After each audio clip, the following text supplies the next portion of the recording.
금요일 오후에 수고 많으십니다. 조국혁신당 서왕진 의원입니다. 시대에 역행하는 제11차 전력수급기본계획 실무안 철회하라. 산업부가 오늘 제11차 전력수급기본계획 실무안을 발표했다. 2038년까지 필요한 추가 발전 설비 10.6기가와트를 대형 원전과 LNG, 열병합 등으로 충당하는 것을 핵심으로 한다. 한마디로 노골적인 원전 확대 계획이다.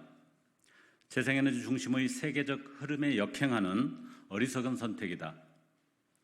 이번 11차 전기본 실무안은 지난해 국내의 무수한 질타를 받았던 제10차 전기본의 틀을 전혀 벗어나지 못했다.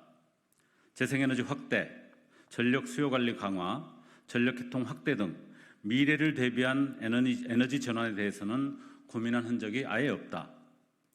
2030년 재생에너지 비중은 여전히 21.6%로 10차 전기본과 동일하다. 멈춰서 있다. 윤석열 대통령이 후보 시절 모른다고 했던 아리백은 이제 국제기준, 즉 글로벌 스탠다드가 되었다.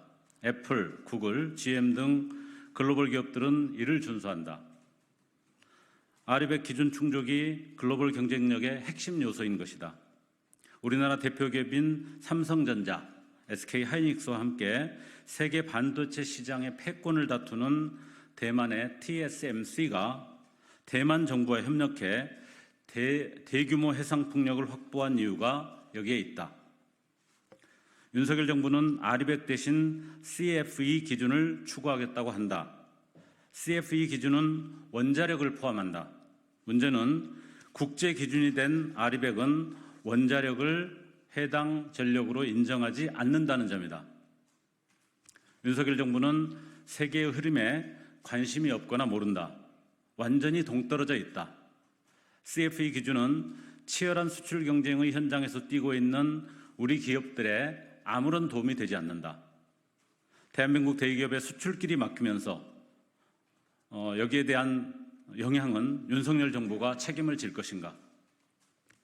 윤석열 정부는 중국의 대문호 루신이 무지몽매의 전형으로 묘사한 아큐의 정신승리법이라도 따르겠다는 것인가?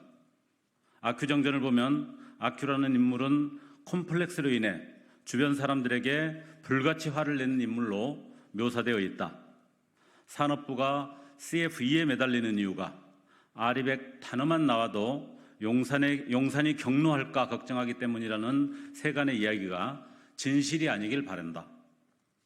이번 실무안은 정부 관계부처 협의를 거쳐 정부안이 된다.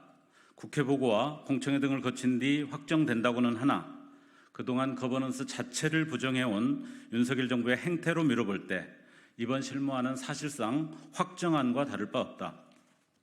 조국혁신당은 22대 국회에서 제11차 전기본의 퇴행적 실태에 대해 낱낱이 검증하고 고발할 계획이다.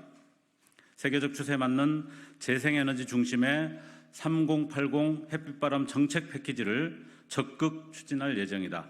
그것이야말로 대한민국 국가 경쟁력을 강화할 확실한 기반이 될 것이기 때문이다. 2024년 5월 31일 조국혁신당 국회의원 서왕진.